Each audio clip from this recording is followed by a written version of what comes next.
Welcome back everybody to Extreme Off-Road Silly Builds, and today we're dealing with the 2023 Porsche 911 Turbo S. Now this has 1110 horsepower, 845 pounds-feet of torque from a twin turbocharged 4 litre flat 6 engine.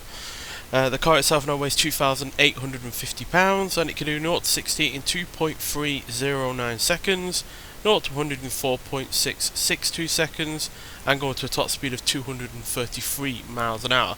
So this is the most normal 911 that we've had on this series so far, in that it's not an off-road version, it's not a track version, and it's not a racing version.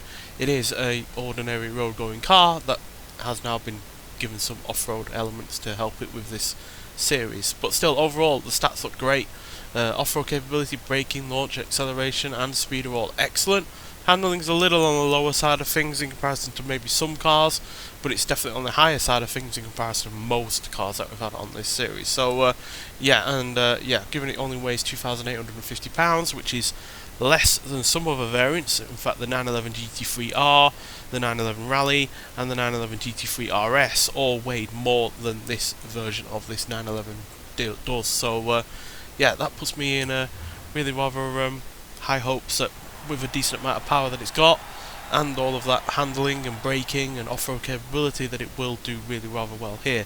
I've added some extra bodywork to this car as well to give it some extra stability. So it's got a new rear wing, which is from Brabus, I believe. You can see on the side. Yeah, from Brabus. New front spoiler as well. New front splitter even. I'm sorry, I forgot to turn my volume down. Don't want that coming feedback. New front splitter as well, or bumper, I'm not sure which made different, but regardless, it's all there to help with the handling, with the stability of the car, so it should handle better, but also fly through the air better as well when we get over some pretty high jumps. So and obviously the all-wheel drive system is native to this car, so won't be dealing with any troubles in that regard. And even though it does have a lot of power now, well over 1,000, the car still, at the end of the day, had 641 in stock form. So yes, it's a big big increase in extra power. It's more than 500 horsepower, in fact, I think, or thereabouts, or just under. But still, that is a hell of a lot of extra power for what is also a road car that had less than 700. It's not, ridiculous amounts more. It's not like 1,000 horsepower more or anything like that. On the landing there, it did not like coming down with such a hard hit. The entire left-hand side of the car rebounded back upwards, which is not the greatest sign in the world, I guess, but that is the heaviest landing on this course. So even though it didn't deal with it spectacularly well, it wasn't a massive failure either. It was still at least controllable.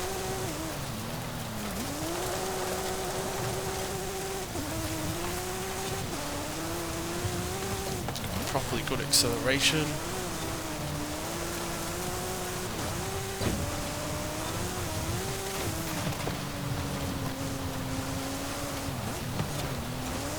Those brakes are going to come in handy.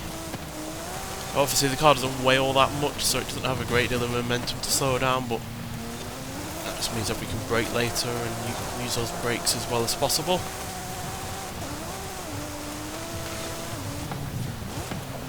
Oh dear. Yeah, the car did bounce up in the air there, which limited our braking, so we're going to have to brake a little bit earlier. So one of our rewinds. But that's just something you can't always predict. You can't always expect a car to be bouncing up and down, and how the car's going to deal with it.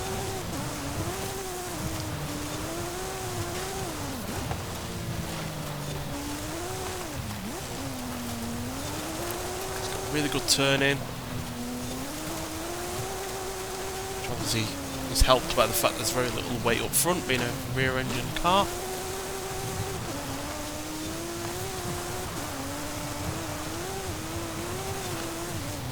I guess that's one issue with the car that is being noticeable, is because there is so little weight up front, it's easily trucked up and down, and that's probably why we struggled to brake at one point.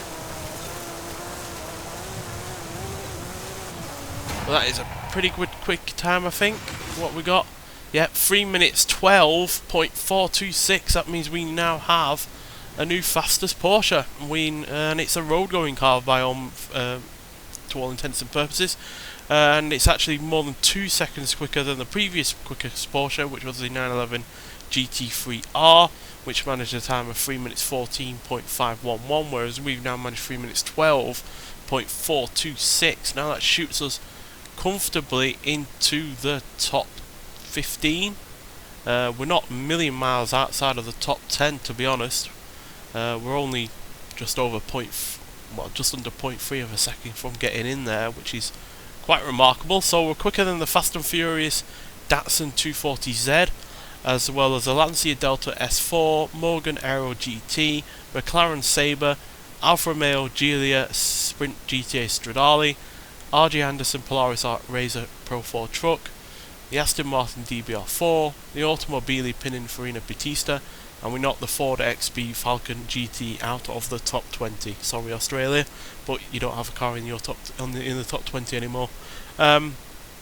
But yeah, that is really rather spectacular, to be honest. And if it wasn't for the odd occasion where, you know, the front end was being thrown in the air because of how little weight is over those front wheels, it would have been even quicker, because we could have been even braver on the brakes. So yeah, that is really, really good, especially for what is obviously a normal road-going vehicle, not meant for going off-road, and certainly not meant for this level amount of power either. So yeah, spectacular car there. It is going to be the last Porsche on this series for quite some time, because obviously we have done several in a row, purely because, you know, the festival playlist threw up several Porsches for us to play with. But yeah, it's going to be the last for a while, but they have put in a really, really good showing on this series, just with the few cars that we've used recently, getting 2 cars in the top 40, I think it was. Yeah, no, 3 cars in the top 40, with the 911 Rally joining the other 2 that I've already mentioned. Well, this one and the other one I've mentioned already.